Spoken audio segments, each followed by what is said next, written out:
Hi, and welcome back to Easy Spanish. We're going to look at salutations this morning. This is Chapter 1, Lesson 1, Part 5. And we're going to look at salutations because they're just a little bit different in English and Spanish. So let's take a look at good morning. Morning is a masculine word, so we're going to use the O in bueno. So, buenos días. Buenos días.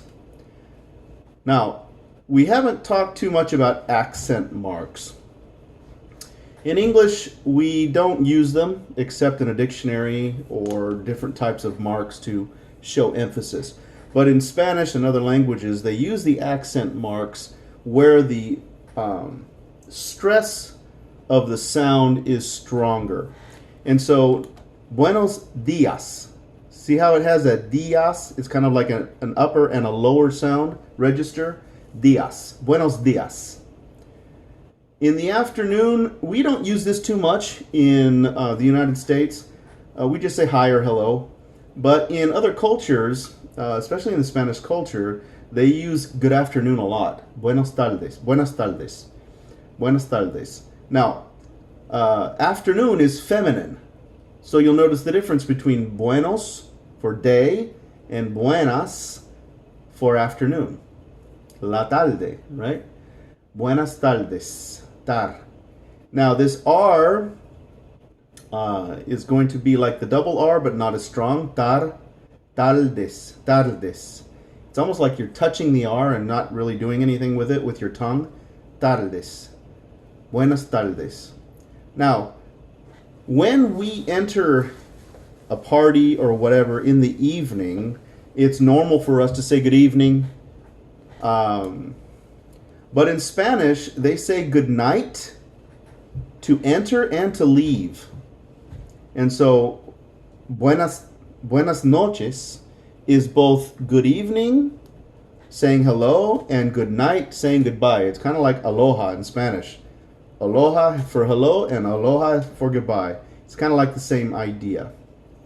Okay, so down below I just said in Spanish at night, they use the same salutation. Good evening and good night are exactly the same. There is no difference. Okay, and to putting kids in the bed, it's the same thing. Buenas noches. Right? Okay, let's take a look at some vocabulary. We're going to review it here. She is the teacher, and teacher in Spanish is maestro. Or maestra, if she is female, we're going to say maestra. Okay? This one, we're concentrating on the toy. The toy. Juguete. Juguete. Toy. New toy. New toy. Thumbs up in English. You can't always use that in other cultures, but in Spanish it's okay. Bueno, que bueno, que buena, depending on if it's a feminine or masculine situation. In or inside. The cat in the box. In. Eng. And remember, anytime you have an E-N, I-N, it's going to have that little ng with a G. Eng. And then in or inside, dentro. Dentro. I remember this. Dentist work inside your mouth. That's how I remember this word, dentro. Right here, amigos de clase or compañero de clase. Amigos de clase or compañero de clase. Amigos de clase. Now remember that in Spanish, most of the time, the only silent word is H. And so if a letter exists in a phrase or a word, normally you're going to say it. There is no such thing as a silent E in Spanish at the end of the word, like in English. So, clase, clase. Amigos de clase. These are all names, and names are what? Nombres. Nombres. Nombres. These are students. So it's almost the same word in Spanish and English. Estudiantes. Estudiantes. Now, if you ever wonder why a lot of Spanish speakers put an E at the beginning of words in English that start with an S, like Sprite, and they say Sprite, it's because very, very few, if any, words in Spanish begin with an S. Like spirit, espíritu. School, escuela. And so that's why they automatically put an E in front of words that in English start with an S. So students, estudiantes. And so that's why it happens. Okay. So remember that these are words that can be helpful. All right. We're getting into a progressive way of thinking now. We're starting with sentences. So, do you speak English? So, you is going to be a formal you. We don't use this too much in English, but in Spanish, you can use he, she, or usted, which is a formal you. This is like if you don't know someone, you're going to speak to them in the third person. He, she, or a respectful thee, or that type of thing. And so there's a difference between usted and ustedes. Usted is a formal you for someone you don't know or someone that you're showing a lot of respect to. Ustedes is the plural form. Is the plural form of you. So if I'm talking to you and another friend, I would say ustedes. But if I'm talking to the president of the company or your grandfather, if you don't have a good relationship with them, I would say usted. Or someone older, if you're showing a lot of respect, you would use usted. Okay? So that's why we're saying habla, because it would be similar to usted habla. It's the third person form of speak. Third person form of speak. Habla usted inglés? Habla usted inglés? So if you're visiting a foreign country, anywhere that speaks Spanish, and sometimes if you go to Brazil, you can use Spanish with them because a lot of Brazilians understand and can speak a little Spanish. You can say, habla usted inglés? Do you speak English? Okay, so this is the third person respectful form of to speak. Habla usted? Do you speak English? Then I'm going to save these down here for future lessons. Okay. This is just something to practice.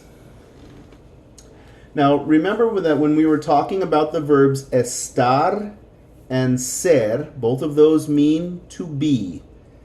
And we were talking about estar being a more temporary or not permanent usage, and ser being the more permanent usage of something, meaning it's fixed, it's not going to change. We're going to use the word ser for this, because whenever we say where we are from, we are going to use this form of to be, the more permanent one. Okay? So this is soy un nuevo estudiante. If you're a male, you're going to use nuevo.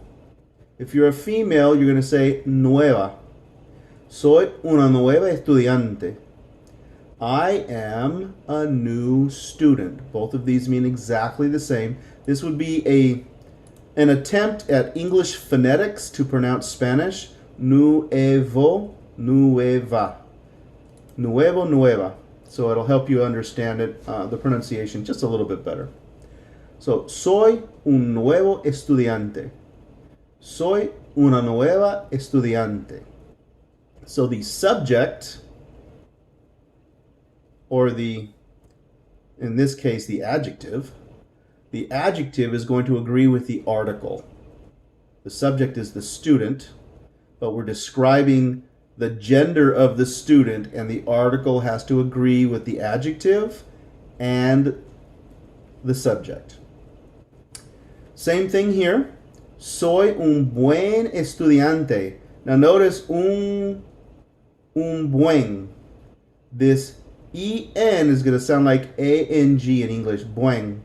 Soy un buen estudiante. If you're a male, I'm a good student. If you're a female, soy una buena estudiante. Una buena. Soy una buena estudiante. I am a good student.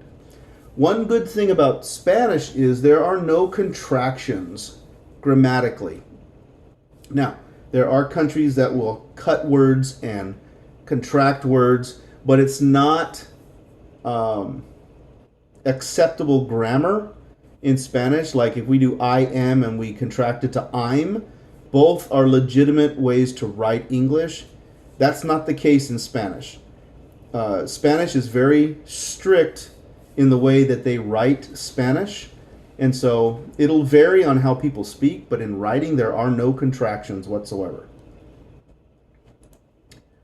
Okay, like I said, there are no contracting verbs in Spanish. The only thing is regional pronunciations. Vocabulary will change, words will change, like the word car in Mexico, coche, is not the same as in Puerto Rico, carro.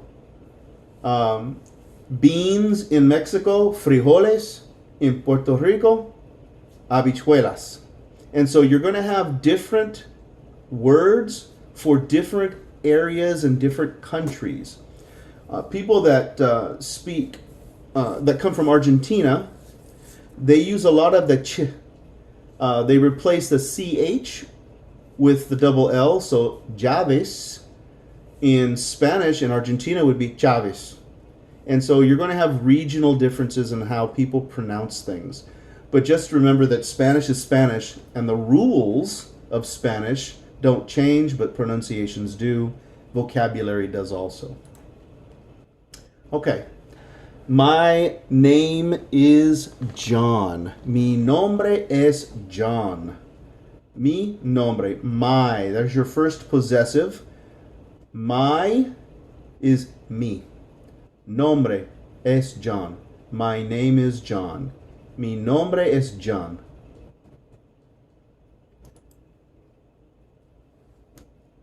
And we're going to use this section as if you're traveling to a foreign country. I had to change this from my original lesson plans that I teach my students. So we'll continue this section in the next part of the lesson. Thank you for joining me today, and come back soon, and let's learn some Spanish. Thank you.